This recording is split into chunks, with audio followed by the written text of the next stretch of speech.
Conducendo il gioco per 40 minuti e respingendo i tentativi di rientro di Sassari, gli Orogranata si sono aggiudicati per 78-65 gara 5 della serie di finale scudetto, nonostante un avversario combattivo e sempre col fiato sul collo, ma con qualche sbavatura di troppo in fase di attacco. E ora l'Umana Reyer è a 3 vittorie su 2. Era una vittoria importante perché ci porta avanti in questa serie, importante perché ci manca una vittoria, ma soprattutto ci garantisce un'ipotetica gara 7, però ci manca una vittoria sola che andremo a provare a prendere a Sassari, sapendo che naturalmente sarà difficilissimo, che Sassari, da grande squadra qual è, come ha dimostrato stasera, venderà carissima la pelle, come è giusto che sia. Noi cercheremo di fare la nostra partita, ma stasera era importantissimo anche a livello psicologico portarla via, perché ripeto, credo che, come avevamo detto, la serie è lunga, sono due squadre, belle squadre che giocano la pallacanestro intensa, però credo che stasera abbiamo giocato veramente una partita mentalmente molto solida, molto solida.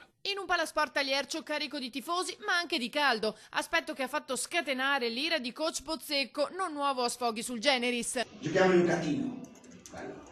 E cosa faccio? Che non mi lamento, però non rompeteci i coglioni, stiamo zitti tutti. Non mi sono lamentato, qua dentro non si può giocare a pallacanestro, una finale non si può giocare a pallacanestro.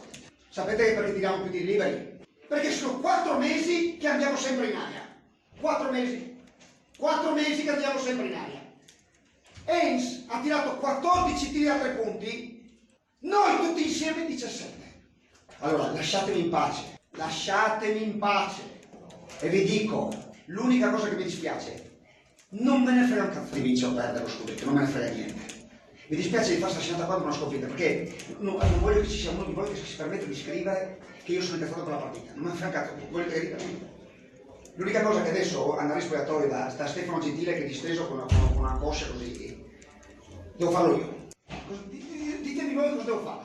Devo cambiare il mio modo di essere? Devo cambiarlo? Devo piangere? Devo piangere anch'io? No. Andatevene a fanculo. Quelli che piangono se ne vanno a fanculo, tutti.